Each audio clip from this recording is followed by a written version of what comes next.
Before we start it, we need to know there are two important key points of making cone shape. The first one is you need to focus on rolling and folding in the very beginning. We need to create the tip for the cone, so look carefully how I fold the fiber and poke.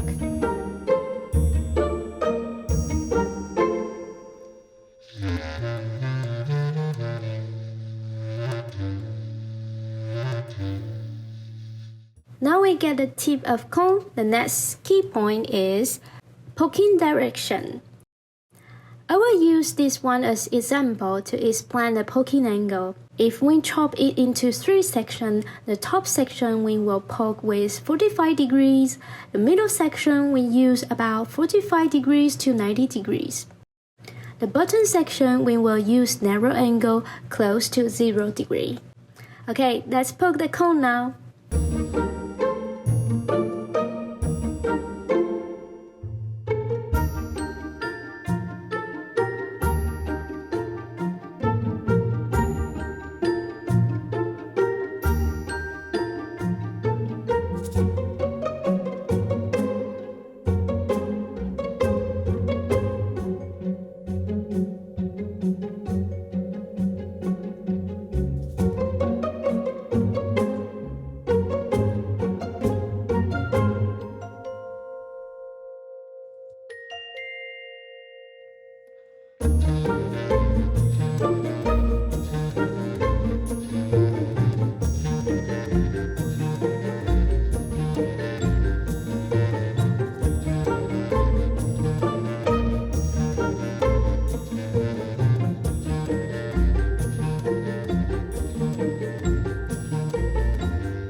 As you can see, now we got the cone shape already. There is only one part we need to fix, the bottom of the cone. This area is super easy, poking with 90-degree direction until it is flat.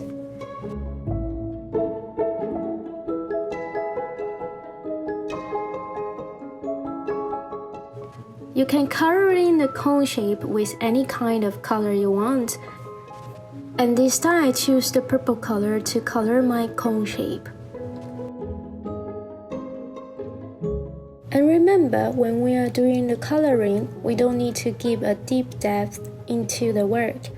In this process, we only need to poke it lightly, working on the surface only.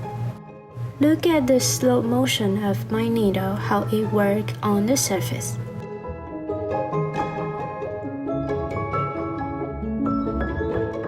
Okay, the color is done. Then we can move on to make the face. Pinch a small amount to make nose and white color for mouth.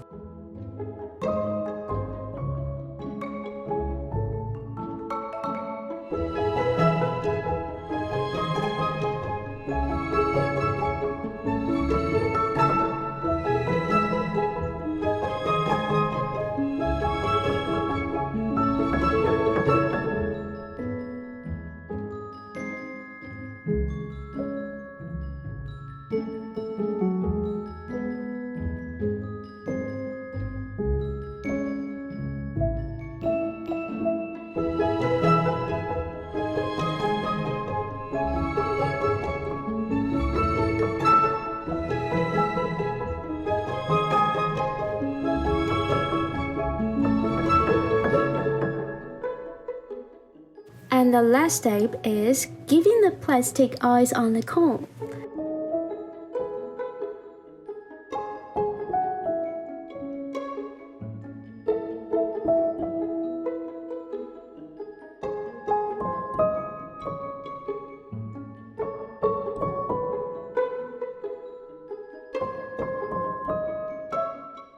Voila, here is the cone monster.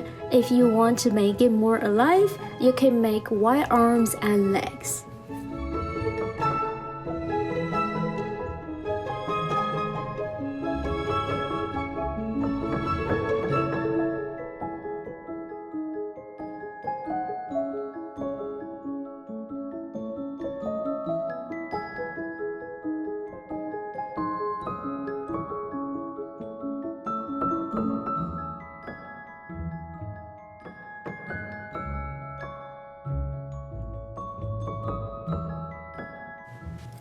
You might wondering why we need to learn primitive shape, because knowing how to make it can help us to do any kind of work. You can making a work with cone shape such as ice cream cone, traffic cone, hermit crab, or trees. You can play with it with many kind of work. So I hope you enjoy needle felting, and we will make another kind of primitive shape next week. So see you next time. Bye bye.